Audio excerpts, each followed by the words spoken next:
Hey, this is William Poole with the Maison de McCarty Guest House in New Orleans, Louisiana. We're going to be making some Icebox cookies today. They're two-tone, so we're going to do a couple different processes. Let's start off with creaming our butter and sugar. We're going to put all of our sugars right inside.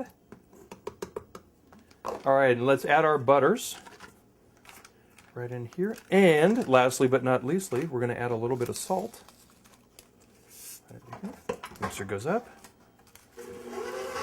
Slowly at first, so you don't whip your all your sugars all over the place. Let's get this out of the way.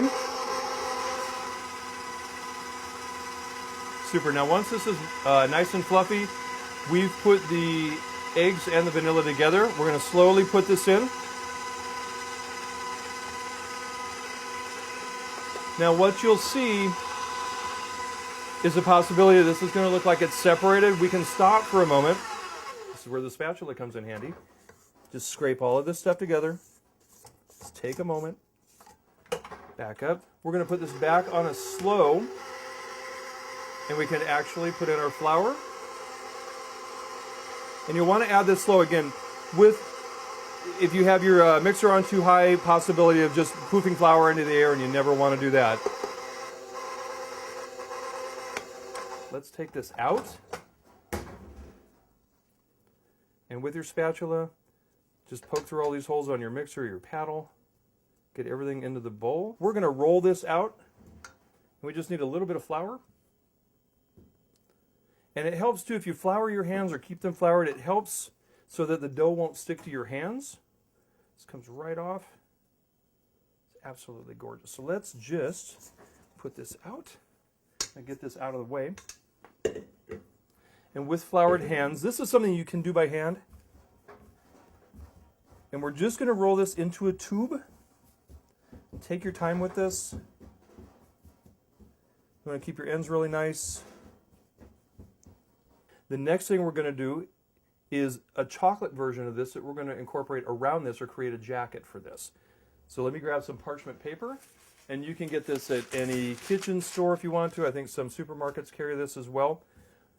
What I do is just roll this right onto here and then use the paper to help guide the tube. This, this, and this. Now with this back end, what I generally do is just fold it right into itself, and this goes straight into the fridge. All right, we're going to continue on with making the chocolate version of this fabulous cookie. It's okay to leave everything exactly like this because if you're going with a darker color, you can leave your lighter stuff in here. It's kind of like a one-pot meal. And we'll just add the chocolate to this. We've pre-melted our chocolate. We've done this in a microwave version. We've just taken our time in 15-second increments. Check it after 15 seconds. Hit it again until the chocolate starts to melt. Don't scorch this because there is no cocoa butter in unsweetened chocolate. It has a tendency to scorch really easy. So let's get started back again. Dirty bowl goes right back in.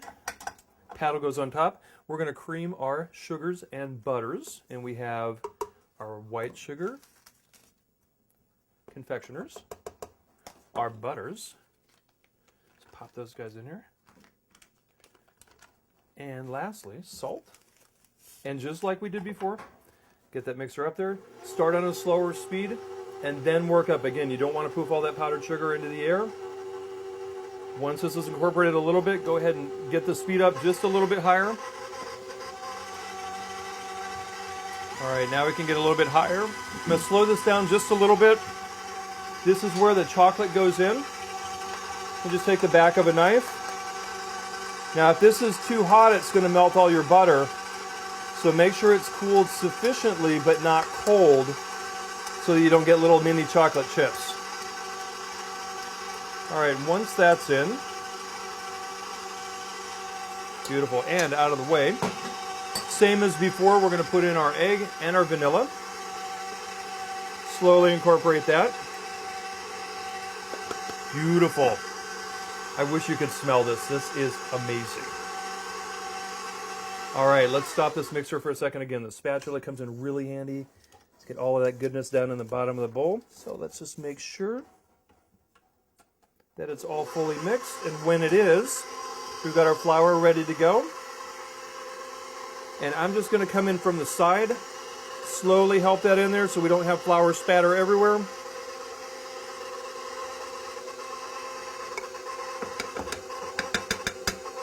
If you overwork this dough, it's not going to be as tender and you won't get a nice cookie.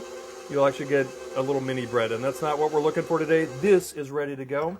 We might need to add a little bit of flour to it just to keep it from sticking to our hands.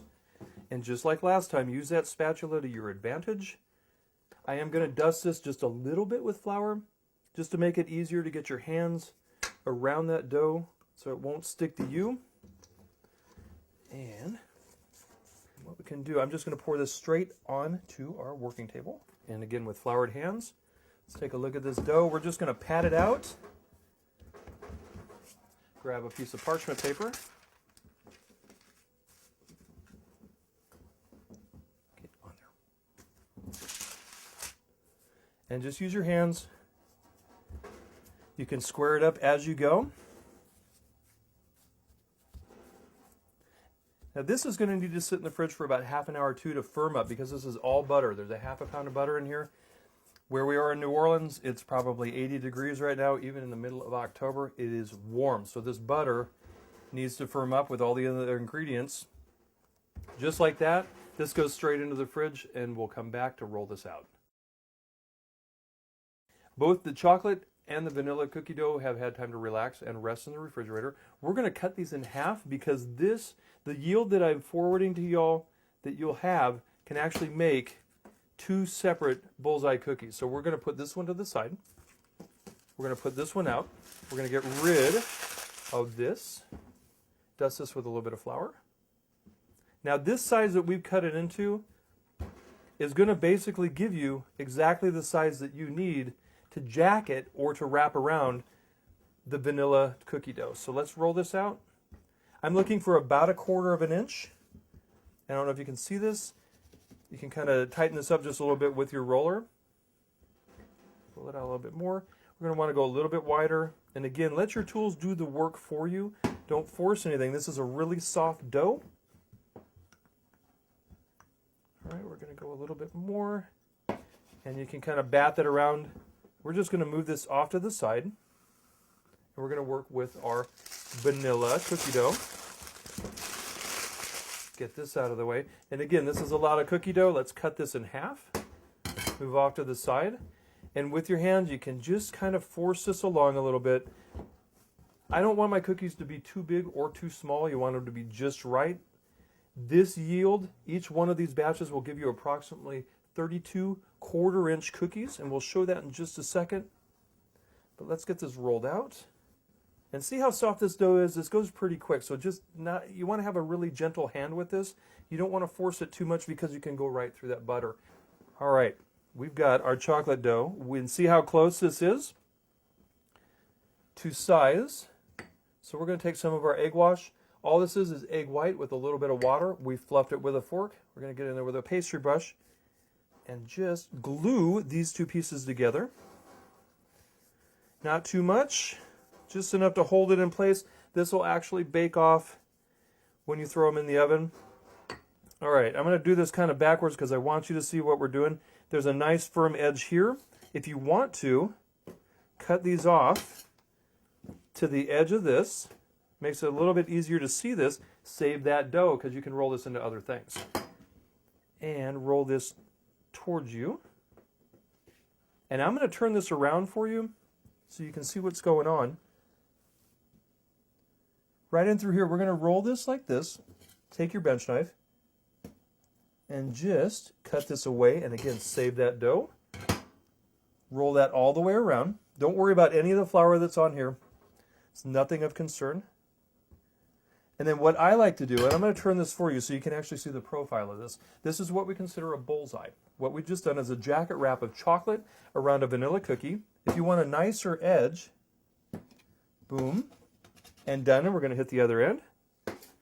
There you go. Save that dough because you can bake these off too. Now what we'll need to do is wrap this in a little bit of parchment paper, and you can do one of 2 things with this. This will need to rest in the refrigerator for 4 hours, or you can throw it into the freezer and you extend the shelf life of these. You can save these for a rainy day when you just need to have a little cookie fix. These will last about 2 weeks in the freezer. I'm going to stick these into the refrigerator for 4 hours, and then we'll slice and bake. All right, we've pulled the cookies out of the refrigerator and we've taken a moment to unwrap them. These are ready to go. Our oven is preheating right now at 375 degrees, and while that's preheating, we have a moment to slice and bake. So let's just go in. Nice 1/4 inch cuts on these. And I'll explain something on the pan in a minute. I'm actually just putting these in very uniformly. You don't want these too close together or too close to the side of the pan, because what's going to happen is this is going to heat up. These won't cook if they're like this, so we keep everything very, very uniform. All right, while we've got these cutting and the oven's preheating, once the oven's at 375 degrees, we're going to want to put these in for 10 minutes. And after 10 minutes in the oven and allowing time for cooling, of course, these are the finished cookies. I think they're absolutely gorgeous. You can do some variations if you would like to. We did the chocolate and the vanilla. You can tint the vanilla, because it's a lighter color, with maybe a pink or a yellow and do a little bit more contrast in here. You could probably even throw in a little bit of chunky peanut butter if you like to, and do something fun with that.